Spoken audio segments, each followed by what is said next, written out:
Mesdames et messieurs, bonjour à toutes et à tous, ici Nighterion et j'espère que vous allez bien. Je suis désolé si cette vidéo est un petit peu dans le rush. Je viens de rentrer du boulot et malheureusement il faut que je l'enregistre, sinon elle ne sortira pas à temps demain, enfin au moment où je l'enregistre, etc. Donc voilà, j'espère que vous allez bien. On se retrouve donc tous ensemble pour une nouvelle vidéo. Vous le savez peut-être ou peut-être pas, mais Donjons et Dragons va avoir une mise à jour majeure de sa 5e édition. Et cette mise à jour s'appellera donc One D&D et nous allons voir ensemble donc dans cette série de vidéos que je commence maintenant depuis une petite dizaine de jours. Cette mise à jour donc très importante car elle est annoncée pour 2024 et 2024 ça se rapproche à très grands pas et comme je disais lors de la toute première vidéo, la majorité du corpus de règles et des classes de jeu en fait sont déjà disponibles. Et aujourd'hui donc on va parler des dernières classes de jeu dans cette liste de classes qui sont présentées et on va tout simplement voir ce que One D&D va nous proposer par rapport aux changements qui ont été établis à la première édition, enfin la première version de la 5e en 2014. Donc ce que ces 10 dernières années ont apporté pour la prochaine révision. Donc installez-vous confortablement dans votre siège car on va aborder tout ce qu'il faut savoir sur One D&D. Alors on va commencer avec les changements sur le roublard. Alors le roublard, la grand classique, ce bon vieux filou de roublard a enfin obtenu quelques nouveautés notables dans le dernier playtest One D&D, avec la possibilité d'utiliser ce que l'on appelle donc les coups fourbes. Ce sont des effets en fait sournois de à peu près de milieu de combat que vous pouvez utiliser à la place donc des dégâts d'attaques sournoises pour être moins dépendant en fait des paramètres pour ces attaques sournoises, mais qui font globalement moins de dégâts. Cela inclut actuellement en fait des moyens également donc de désarmer, d'empoisonner, de faire trébucher, d'aveugler, d'étourdir ou assommer complètement ses adversaires, du coup apporter plus de possibilités au roublard que juste faire des dégâts. Il s'agit évidemment d'une étape, d'une couche supplémentaire si je puis dire, de ruse pour la classe en elle-même, avec donc des options supplémentaires disponibles dans certaines sous-classes pour rester cohérent au domaine qui leur est lié. Alors, les concepteurs de One D&D évidemment ont heureusement renoncé, parce que ça c'était une grosse discussion, ils ont heureusement renoncé à supprimer tout simplement l'attaque sournoise, la sneak attack, oui c'était en discussion, ils ont voulu la supprimer, c'était prévu etc. Après que beaucoup de gens, dont moi en vrai aussi, mais bon il n'y a pas que moi dans l'histoire, on se soit plaint de ce retrait là, et ils ont donc introduit des méthodes beaucoup plus faciles pour utiliser le poison également, donc pour le roublard, parce que c'était quelque chose et qui est en fait quelque chose de très complexe et très coûteux dans la 5e édition. Donc One D&D aura toujours son attaque sournoise et du coup une utilisation plus facile du poison. Il y a également donc la fameuse maîtrise des armes pour les attributs secondaires des armes de voleurs. Vous pourrez utiliser par exemple les attributs secondaires sur les armes qui sont réservées aux voleurs, aux rogues, etc., etc. Petit changement donc dans la sous-classe de voleurs qui est ultra attendue et qui moi personnellement me plaît. Voilà, vous avez également maintenant obtenu des capacités explicites pour l'escalade, notamment des plafonds, des poutres, etc. et la possibilité d'utiliser des objets magiques en tant qu'action bonus pour revenir à un roublard de la 3e édition. Et personnellement, moi, je suis vraiment la joie absolue de revoir ce genre de roublard dans D&D. Et ça me fait extrêmement plaisir en fait parce que je me rends compte qu'ils ont amélioré la 5e édition sur plein d'aspects, mais qu'ils ont également pour objectif de revenir à ce qui ont fonctionné des anciennes éditions. Et ça, c'est très cool de voir par exemple le roublard de la 3e édition et certains fonctionnements, certains aspects du jeu de la 4e, de la 3.5, de ADD2, des versions encore plus vieilles de Donjons et Dragons revenir dans le jeu parce qu'ils se sont dit ouais c'est intéressant, on va le remettre à jour avec la 5e plus donc à One D&D. Je trouve ça très cool et revoir des roublards de la 3e édition 3.5 également au goût du jour, eh bien moi ça me fait plaisir parce que c'est quelque chose que j'appréciais beaucoup et que je trouvais qu'on avait un peu perdu avec la 5e sur le roublard qui se focusait uniquement sur l'assassinat et les genres de trucs dans ce genre-là, genre voler, etc. Mais j'avais plus de voleurs à la manière genre Mission Impossible qui pouvaient grimper et avec quelque chose de plus concret que des idées globales et rester dans des concepts autour de ce qui avait été proposé. Donc vraiment quelque chose de plus terre à terre, la sous-classe de voleur, gros up, moi personnellement, c'est un gros plus. On va maintenant parler des changements de l'ensorceleur dans One D&D. L'ensorceleur a souvent et est souvent encore considéré comme le moins bon des mages, toujours un peu en conflit avec le warlock, l'occultiste, mais voilà, l'ensorceleur est souvent la classe de magicien, de maître de la magie qui est souvent boudé, mais la révision du playtest de 1D&D a pour but de changer cette perception-là. Les options de métamagie sont plus nombreuses que jamais dans 1D&D, grâce notamment aux nouveaux ajouts du livre, la fameuse 5e livre de la 5e édition, le chaudron de Tasha. L'ensorceleur obtient désormais 3 dons de métamagie au niveau 2 et non plus 3 dons au niveau 3. Les ensorceleurs bénéficient également de plus de sorts que jamais, avec des sorts très spécifiques pour eux, avec un plafond donc de 22 sorts au lieu de 15 dans la version de la 5e édition.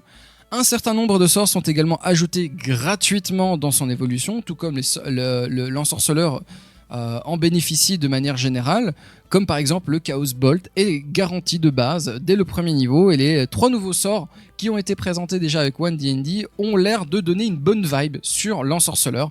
Les sorts exclusifs qui ont été présentés donc, dans le dernier playtest de 1D&D, ce sont tout simplement Vitalité ensorceleuse, Éruption arcanique et Incarnation de la sorcellerie. Un truc comme ça, je vous le traduis en français vite fait. Alors évidemment, Vitalité ensorceleuse a besoin peut-être d'être un peu modifiée, mais la puissance explosive et surtout les effets aléatoires des 2 autres sont tout à fait incroyables et excitants à jouer. Et en fait, ça nous montre surtout une belle voie à suivre pour la classe de manière générale sous 1D&D. Donc, l'ensorceleur va vraiment jouer ce côté, on veut un personnage où il lance un sort et on va voir ce qui va se passer. C'est le chaos à l'état pur, c'est la magie à l'état pur, avec tout ce qu'il y a de plus brutal et de plus étrange. Et je trouve ça donc très très cool. Les sorts renforcés donc qui donnent à l'ennemi un désavantage sur un jet de sauvegarde est désormais plus facile à se procurer avec ces fameux points-là. C'est un petit changement, mais point négatif, entre guillemets, si je puis dire que si c'est un point négatif, le sort jumelé, l'une des meilleures options de métamagie que vous pouviez avoir dans 1D&D et qui faisait en gros que c'était vraiment pété, a été très considérablement affaibli. En tout cas, il a été nerf. Pourquoi ? En fait, le document de test d'avril 2023 le qualifie de tout simplement beaucoup trop puissant sous la forme 5e édition. Il faut qu'ils remettent ça à jour et c'est logique. Maintenant, au lieu de permettre de lancer un même sort 2 fois en même temps sur un seul tour, c'était le but de cette don de métamagie, c'est vous lancez un truc et en fait il est doublé et il va toucher la même cible. Et bien en fait, il vous permet maintenant de relancer ce sort au tour suivant en plus de l'action que vous comptez faire. Et non plus 2 fois sur un même tour. Donc en gros, vous lancez votre sort et le tour suivant, vous en lancez un autre, mais il y a encore la copie du sort précédent qui va se lancer. Je sais pas si vous voyez le truc. C'est logique en soi, le don de métamagie était très intéressant. Alors soit il le retire, soit il le modifie. Le fait qu'il le modifie, je trouve ça très très cool. Mais c'était ouvertement un des trucs les plus pétés, un des dons les métamagiques les plus forts, qui permettaient à certaines classes de juste c'était absurde, c'était littéralement absurde, c'était normal qu'il fasse une modification à ce niveau-là. Donc voilà, un petit plus qui est compensé par un moins sensible, mais qui va notamment changer pas mal de builds. On va parler maintenant sur notre avant-dernière classe, qui est tout simplement le Warlock, l'occultiste dans 1D&D. Alors, le Warlock, c'est la nouvelle version du lanceur de sorts le plus populaire de la 5e édition. Littéralement, le Warlock est vraiment... la classe de lanceur de sorts qui a eu le plus de popularité dans la 5e édition, et bien en fait la nouvelle version c'est une énorme refonte qui tente en fait de remplacer la caractéristique unique de la magie du pacte de classe par un modèle beaucoup plus standard. Vous allez me dire oui mais standardisation, c'est pas drôle machin et tout. Le Warlock et plein d'autres classes sont beaucoup trop faibles par rapport à d'autres classes. C'est normal qu'il y ait une standardisation et qu'on remette tout au même niveau. Je trouve ça normal. Ainsi, au lieu d'avoir en fait un très petit nombre d'emplacements de sorts qui vont petit à petit augmenter en puissance, vous accumulez en fait progressivement des emplacements de bas niveau à la même vitesse que d'autres classes de jeu, tout en gardant en fait leur évolution attendue pour un occultiste. Les invocations sont toujours présentes, ce qui permet donc une plus grande polyvalence magique, et vous pouvez donc choisir entre des invocations normales ou les fameux arcanes mystiques, les fameux emplacements de haut niveau à certains niveaux. Les bénédictions de pacte sont maintenant au niveau 1 et ce qui vous aide en fait à définir très rapidement le type de Warlock que vous voulez dès le départ. Un occultiste, donc soit vous choisissez le pacte du grimoire, le pacte de l'épée ou le pacte des chaînes. Vous pouvez également choisir, grosse modification, c'est choisir en fait la caractéristique que vous voulez utiliser entre l'intelligence, le charisme ou la sagesse comme caractéristique principale de lanceur de sorts parce qu'ils veulent que le Warlock, ils veulent que l'occultiste, de manière générale, soit une classe qui puisse toucher à beaucoup plus de trucs différents. Mais c'est possible, mesdames et messieurs, et je vais pas vous mentir, c'est fort possible que parmi l'intelligence, le charisme et la sagesse, parmi ces 3 statistiques-là, finalement, il ne reste que l'intelligence et le charisme. Pourquoi ? Parce que la sagesse, il y a trop de classes de jeu qui tournent autour. Donc ce serait beaucoup trop pumper ces classes-là. Voilà, la sagesse a déjà trop de classes, donc ce serait cool d'avoir un Warlock par exemple qui fonctionne sur l'intelligence et potentiellement aller vers un guerrier arcanique pour les combattants ou tout simplement avoir un build avec les magiciens, puisque les magiciens sont les seules classes de magie, de maîtres de la magie qui utilisent l'intelligence.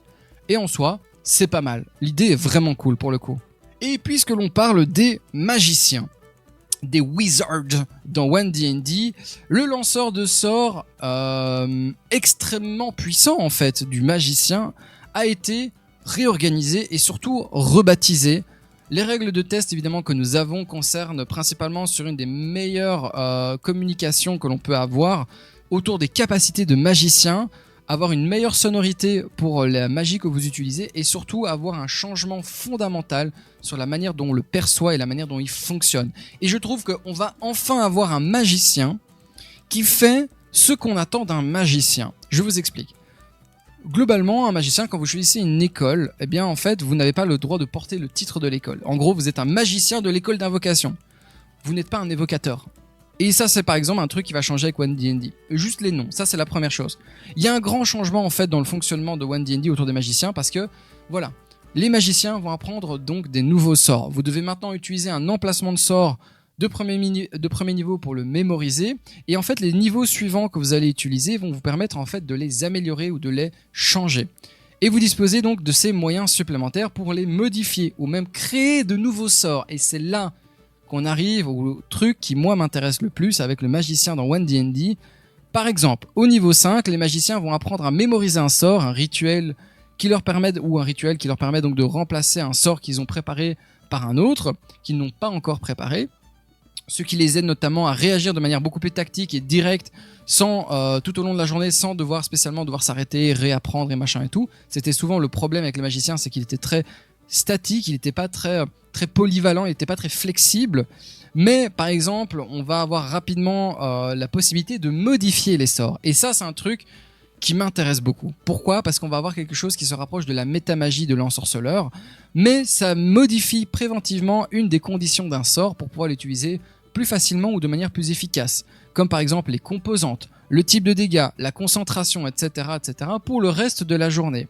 Et il s'agit donc d'une capacité que je trouve extrêmement puissante, extrêmement intéressante, puisque finalement on attend ça d'un magicien, le mec qui étudie la magie, de pouvoir la modifier selon ses connaissances et son étude, bien qu'elle soit freinée notamment par la nécessité d'utiliser des emplacements de sorts pour modifier ce fameux sort. La création de sorts, que les magiciens apprennent notamment au niveau 9, si je dis pas de bêtises, mais je pense que ça va être ramené beaucoup plus bas, ça leur permet en fait d'enregistrer le sort modifié, maîtrisé qu'ils ont eu durant tous les autres niveaux qu'ils ont eu avant.